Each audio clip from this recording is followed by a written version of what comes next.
7:45 a.m. September 18th, 2010, Johnny K, Captain Carl and the Kokemachine jumped into the Old Man Mobile and headed on a 6-hour journey to Red Cedar Lake, Ontario. Although the Kokemachine was crammed into the back of the truck alongside tons of fishing equipment, he still managed to catch multiple Z's. On arrival at our destination, we were greeted by the camp operator, Dave. He had a mysterious look in his eye and a fish hook in his hat, so we knew he wasn't fucking around. It might be noted that the Kokemachine has yet to meet a camp operator whose name wasn't Dave, Mike, or Bill. The old man made several ultra-casual inquiries as to the location of various fish species, particularly walleye, pike, and smallmouth bass. Dave whipped out a map and circled several locations for us to start. Oh yeah.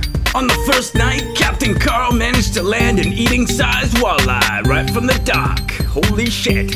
This we thought was the beginning of an awesome walleye adventure. An awesome adventure it was, but it wasn't because of the walleye. Rather, it was because of the Kokemachine's all-time favorite fish, the smallmouth bass. Smallies, mouth bass, or as the Kokemachine likes to call them, SMBs. It makes them sound like they're some kind of fucking bomb. Over the trip, we found that there were two patterns that had us landing hordes of nice fish. Number 1, crayfish jigs on the rocks. Number 2, leeches on the lugs. In the following sequence, the Kokemachine may appear to be sporting the style of a crackhead wearing a diaper. But in reality, this is the thermal gear necessary to rock the elements in this northerly location. Kokemachine, for real fishing. My hands are shaking. I just caught a huge fucking bass. We're gonna get a picture of him in a second. Sorry for the shaky camera. There he is. The Kokemachine took a few moments to get his shit in order. Kokemachine, for real fishing. Crayfish jig, weedless style, windy point. Can't go wrong. That's a nice bass. This fish was Kokemachine's first of the trip. It also happened to be the largest of the whole adventure, weighing in at over 4 pounds. 2 minutes later, same rig, same location. Kokemachine, for real fishing. Here I am fucking the crayfish. Crayfish jig is cleaning up for these bass. Nice light presentation on the bottom. Fucking crayfish jig, weedless style on the bottom. That's what they're hitting. Red Cedar Lake. If you're tired of fucking around and catching shit, then take yourself to a windy and rocky point. Here you're bound to find some hot and nasty SMB action, smallmouth bass style. Here we have a protrusion of land coming out into the lake, commonly referred to as a point. Check the direction of this wind. Right at the tip of the point were a nice set of boulders. There was also sparse weed cover.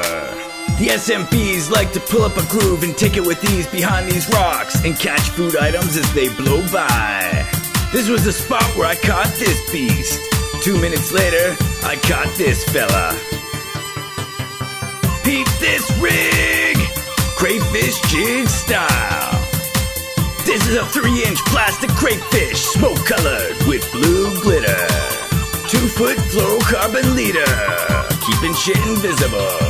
1/4 ounce football jig head, color dog shit. When working your crayfish jig along the bottom, give him a couple of sharp snaps combined with a couple of jiggles. This will make the crayfish appear as though he is wigging out, and thus an easy target for the murderous bass. Rig it. Kokemachine, for real fishing, day 3. Nice smalley, crab dads on the rocks, windy point style. Alright, here's another bass I caught on a tube jig. These guys are going for crayfish these days. So, just gotta present them what they're going for. This place is a pretty good bass fishing spot, Red Cedar Lake, where we've caught a lot of fish today. I love this fish, buddy. Okay, hold it, we'll get a shot. Although the crayfish pattern brought in the biggest fish of the trip, the second pattern produced the most fish. May this pattern be forever known as Leeches on the Lugs. Leeches, Luigi's, Texas water willies, these beasts go by many names. Most people avoid leeches for the following reasons. Number 1, they suck blood. Number 2, they squirm around. Number 3, they look gross. Number 4, they taste like shit. Just kidding. But here are the reasons they make awesome bait. Number 1, since they are already a beast in the water, they will not drown. Unlike the common worm, which will eventually drown on the hook, the mighty leech will stay lively for hours. Number 2, leeches are tough fuckers. Leeches can withstand multiple strikes and are Kobe resistant. Number 3, leeches have a very lively action. Number 4, fish love them. For real fishing, fishing for real. Here's the scoop. Leeches in the logs. We found this nice timber patch here. We've been dropping the last leeches we could score for the season. We've been catching these nice eating sized smallmouth bass. But this guy, going back. Somewhere over the last jillion years, logs had blown across the lake and sunk in here in this moderately sized bay. The logs were resting at the bottom of 5 to 10 feet of crystal clear, non-drinkable water. However, if you enjoy pissing out your asshole, then this water is totally drinkable. There was also a few large boulders just sitting around, taking it easy. In this situation, the Kokemachine and Captain Carl were able to spot SMPs fraternizing here, and a few scrawny loser fish were hanging out over here. Which is, of course, where Johnny K caught most of his fish. These fish were relatively inactive and reluctant to hit even the juiciest crayfish jig. Thus, a change in tactics was totally necessary. Hence the switch to the ultimate slip bobber rig. Here we have a transparent slip bobber. If it wasn't for the fluorescent tip, this would be almost invisible.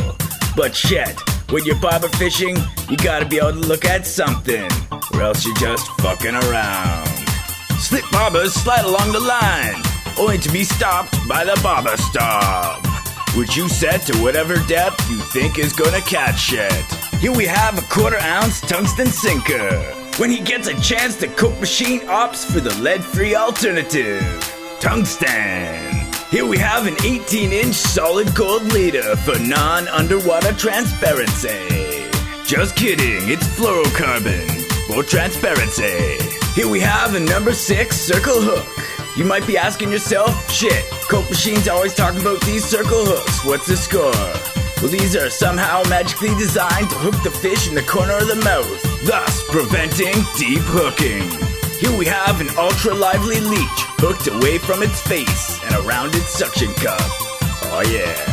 This rig not only presented our bait in an ultra finesse style, but it also kept our shit from getting tangled with the lugs.